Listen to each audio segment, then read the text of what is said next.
بسم اللہ الرحمن الرحیم۔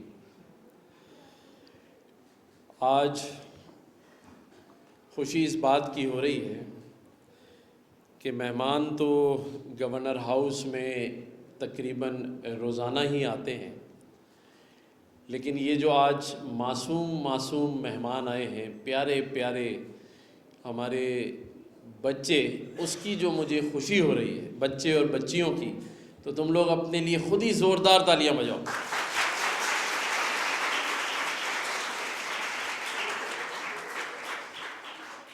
اس میں کوئی دو رائے نہیں کہ آج ہمارے ان نوجوانوں نے، میری بچوں اور بچیوں نے جس طرح اظہار خیال کیا ہے اور جو روشنی ڈالی ہے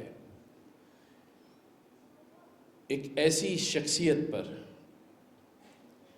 جنہوں نے ہمارے مستقبل کا خواب دیکھا، جنہوں نے ہماری غلامی سے آزادی کا خواب دیکھا اور اس خواب کی تعبیر کے لیے ہمارے قائد اعظم محمد علی جناح نے وہ عملی ایسے احکامات اور ایسے کام کیے جس سے آج ہم اس آزاد ریاست، آزاد مملکت پاکستان میں بیٹھے ہیں۔ تو ہمیں سب سے زیادہ اس بات کی خوشی ہونی چاہیے کہ جو خواب علامہ اقبال نے پاکستان کا دیکھا وہ پائے تکمیل تک پہنچا، اور آج ہم سب اس وطن عزیز میں آزادی سے اور خود مختاری سے رہ رہے ہیں۔ اور میں سمجھتا ہوں کہ آزادی کی جتنی اہمیت آج یہ جو بچے مجھے سن رہے ہیں، یہ شاید 20 سال بعد، 15 سال بعد اس بات کا احساس کریں گے کہ دنیا میں آزادی سے بڑی کوئی نعمت نہیں ہوتی۔ آج اگر ہم اپنے فلسطین اور غزہ کے مسلمانوں سے پوچھیں، ان معصوم بچوں سے پوچھیں کہ آزادی کی اہمیت ان کے لیے کیا ہے، آپ سبھی نے اپنے گھروں میں وہ تصویریں دیکھی ہوں گی جس میں فلسطین کے نہتے معصوم بچوں کو شہید کر دیا جا رہا ہے، کیونکہ وہ آزاد نہیں ہیں، وہ خود مختار نہیں ہیں۔ ان کے پاس ان کی سرحدوں کی حفاظت کے لیے ایک مضبوط افواج پاکستان جیسی افواج نہیں ہے۔ تو میرے بچوں، ہمیں فخر ہونا چاہیے کہ آج ہم ایسے پاکستان میں رہ رہے ہیں جو مکمل طور پر خود مختار ہے اور آزاد ہے۔ آج دنیا میں ایسے بہت سارے ممالک ہیں جو آزاد ہو کر بھی آزاد نہیں ہیں، لیکن جس آزادی کا خواب علامہ اقبال نے دیکھا، جس ریاست کا خواب علامہ اقبال نے دیکھا، ریاست ہونی تو ویسی ہی چاہیے جس کا ذکر میرے ان بچوں نے اپنی تقاریر میں کیا، لیکن میں ان کو یہ بھی بتانا چاہتا ہوں کہ جو قومیں ہوتی ہیں وہ آزادی لینے کے بعد بیٹھتی نہیں ہیں، یہ ایک مسلسل جد و جہد کا نام ہے۔ قوموں میں مایوسیاں بھی آتی ہیں، ناکامیوں کا سامنا بھی کرنا پڑتا ہے، لیکن زندہ قومیں وہ ہوتی ہیں جو لڑتی ہیں۔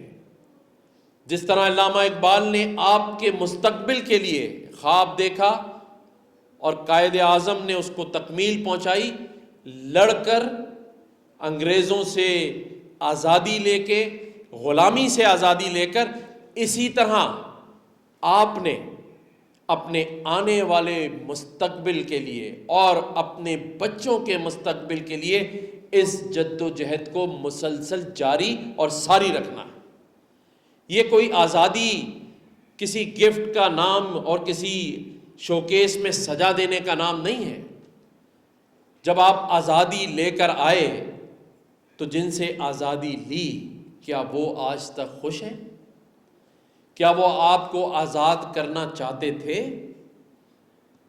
یہ آزادی ایسے ہی نہیں ملی، اس میں ہمارے آباء و اجداد کا خون شامل ہے، قربانیاں شامل ہیں، اور ان کی اس جد و جہد کے بعد آج دن تک جس ملک سے ہم آزادی لے کر آئے، جسے ہم ہندوستان کہتے ہیں، بھارت کہتے ہیں، انڈیا کہتے ہیں، آج دن تک اس نے دل سے اس آزادی کو اور اس پاکستان کو تسلیم نہیں کیا۔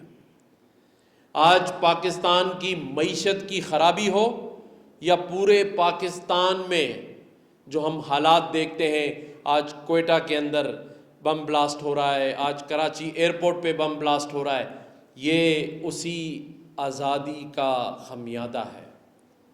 لیکن جہاں ایسے نوجوان ہوں، جہاں آپ جیسے بہن بھائی ہوں، جنہیں عقل بھی ہے، شعور بھی ہے اور جذبہ بھی ہے، ان سے اس آزادی کو کوئی نہیں چھین سکتا، اور نہ انشاءاللہ تعالی ہم اس آزادی کو چھیننے دیں گے۔ اور اگر کوئی چھیننے کی کوشش کرے گا تو یہ میرے معصوم ننھے سپاہی کیا کریں گے؟ ہیں؟ کہیں ہم سب آگے بڑھ کے اس پاکستان کی آزادی میں اس کو برقرار رکھنے میں اپنی جانوں کا نذرانہ دیں گے؟ دیں گے یا نہیں دیں گے؟ ہاتھ اٹھا کے بتائیں کون کون دے گا؟ واو، یہ تو سب تیار ہے۔ اسی لیے میں کہتا ہوں کہ اس پاکستان کو کوئی میلی آنکھ سے اٹھا کر نہیں دیکھ سکتا۔ ہم جد و جہد جاری رکھیں گے، اور جہاں ہم نے اقبال پر اتنی بات کی، ان کی شاعری پر اے کے میمن صاحب نے بہت شعر سنائے، اسی علامہ اقبال کا ایک شعر اور بھی ہے۔ وہ کہتے ہیں، کیا غم ہے جو رات ہے اندھیری، کیا غم ہے جو رات ہے اندھیری، میں راہ میں روشنی پیدا کروں گا۔ تو اگر ہم اس بات کے مفہوم کو سمجھ لیں اور یہ مان بھی لیں کہ آج آزادی کے 77 سالوں کے بعد بھی آپ کے سامنے اندھیرا ہے، اندھیری ہے، تو کیا یہ ممکن نہیں کہ ہم سب مل کر اسے روشنیوں میں بدل دیں؟ اور انشاءاللہ تعالی ہم سب اس کی اہلیت رکھتے ہیں۔ ہم سب کو اللہ تعالیٰ نے بڑا ٹیلنٹ دیا ہے۔ یہ وہ قوم ہے جو پروں سے نہیں حوصلوں سے اڑا کرتی ہے۔ اس میں وہ سپاہی موجود ہیں، وہ جانثار موجود ہیں، ہمارے پاس ہر طبقے سے شہادت دینے والا موجود ہے، چاہے وہ فورسز کے لوگ ہوں، پولیس کے لوگ ہوں، بچے ہوں، اے پی ایس کا واقعہ دیکھ لیں، صحافی ہوں، کوئی ایسا شخص نہیں ہے جس نے پاکستان کے لیے اپنی جان کا نذرانہ نہ دیا ہو۔ لیکن میں یہ سمجھتا ہوں کہ ہم نے حوصلے نہیں ہارنے۔ آج یہ جو میری ایک بہن یہاں جب تقریر کر رہی تھی اور وہ رکی اور واپس چلی گئی، میں اسے کہتا ہوں کہ اسے واپس نہیں جانا ہے۔ یہ تو ابھی شروعات ہے۔ جب میں تمہاری ایج میں تھا یا جب میں پہلی بار تقریر کر رہا تھا تو تم نے تو پھر 5 منٹ بات کی، میں تو وہ یہاں آ کر کھڑا ہو گیا تھا۔ اب سامنے والے سوچ رہے تھے کہ شاید گورنر صاحب کچھ بات کریں گے، میرے سے تو کوئی بات ہی نہیں کی گئی۔ سامنے والے سمجھے شاید گونگوں کا پروگرام چل رہا ہے، وہ بھی چپ ہو گئے، میں بھی چپ ہو گیا۔ تو ہمت نہیں ہارنی ہے، ہمت سے آگے بڑھنا ہے، کوئی چیز نہیں ہے کوئی۔ جب ہمت ہوگی قدم آگے بڑھے گا، منزل خود تمہارے قدم چومے گی۔ اس لیے کبھی ہمت نہیں ہارنی ہے، کبھی واپس نہیں جانا ہے۔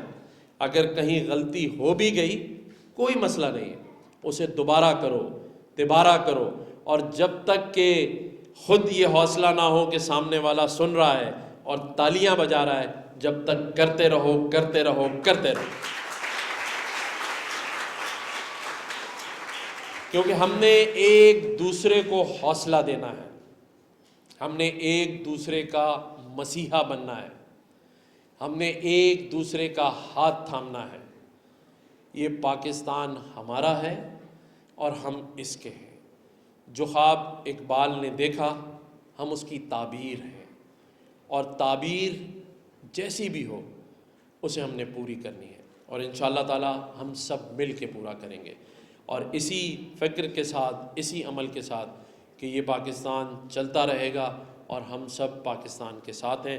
پاکستان پائندہ باد، پاکستان زندہ باد، اس شعر کے ساتھ، کیونکہ یہ بہت سارے بچے یہاں موجود ہیں اور میں ہمیشہ سناتا ہوں کہ جب اپنا قافلہ عزم و یقین سے نکلے گا، جب اپنا قافلہ عزم و یقین سے نکلے گا، جہاں سے ہم سب چاہیں گے رستہ وہیں سے نکلے گا۔